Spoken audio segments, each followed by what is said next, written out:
qui souvent dégénèrent en petite maltraitance, petit business ou simplement ferraille.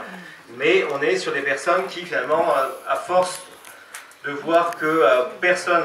ne leur ouvrait une porte, que ce soit à travers la scolarisation, les domiciliations, comme ça a été évoqué, etc., se sont créés, si vous voulez, leur propre mode de survie, et donc du coup là, il y a des difficultés. Et enfin, le troisième point, c'est qu'effectivement, on a des populations beaucoup plus pauvres, certaines qui voilà, sont dans des stratégies migratoires incertaines, c'est-à-dire que c'est un peu des gens qui leur ont montré la voie,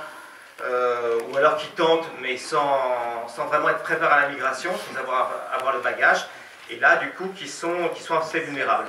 Et alors, bien sûr, il n'y a pas que ça. Enfin, il y a aussi des personnes qui ont un bon niveau et qui vont s'insérer très vite.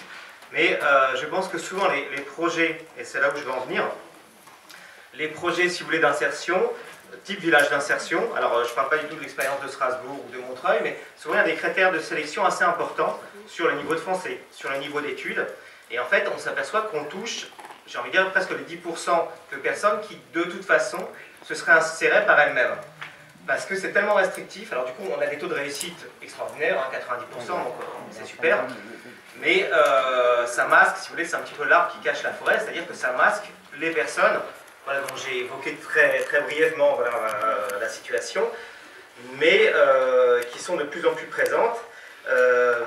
Et donc, je pense qu'on ne peut pas se satisfaire uniquement de quelques projets ciblés. Il faut qu'on ait une action beaucoup plus d'aller vers et d'aller dans les bidonvilles. Et alors, un des résultats de l'étude, pour vraiment être assez court, c'est qu'on a, dans les bidonvilles actuellement, on est arrivé à 49%, alors c'est pas la vérité vraie, mais ça donne quand même une bonne estimation, d'enfants qui sont scolarisés, en âge d'être scolarisés. Ce qui veut dire qu'on a plus de 50% d'enfants qui ne sont pas scolarisés.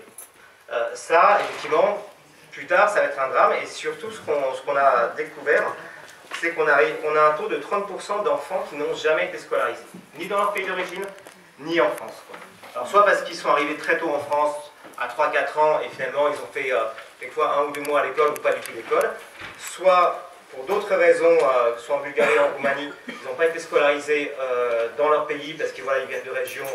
très pauvres qu'on ne connaissait pas avant en France, mais qui ne sont toujours pas scolarisés quand ils arrivent en France. Et là, c'est une vraie difficulté qui, à mon avis, nécessite qu'on aille davantage sur le terrain,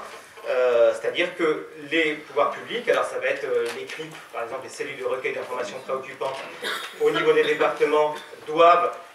engager des professionnels qui sont capables de faire des évaluations en termes de protection de l'enfance. C'est absolument pas normal que dès qu'il y a des informations préoccupantes,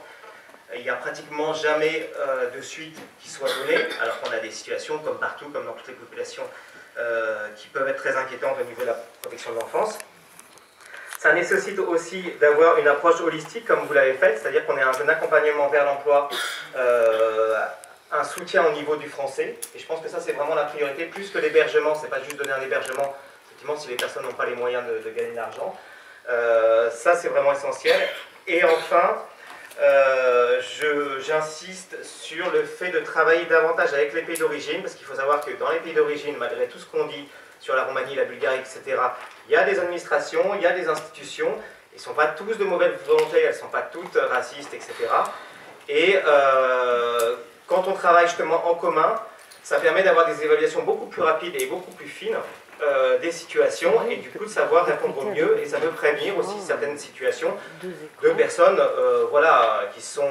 soit qui n'ont pas un projet très défini et donc qui peuvent davantage aider leur projet, mais surtout des personnes qui sont en situation vulnérable ou en situation d'exploitation. Et effectivement, si on prend par exemple l'exemple du Royaume-Uni, alors c'est pas... Il y a eu beaucoup en fait, d'assistantes sociales roumaines qui ont été embauchées par les services sociaux donc en Angleterre.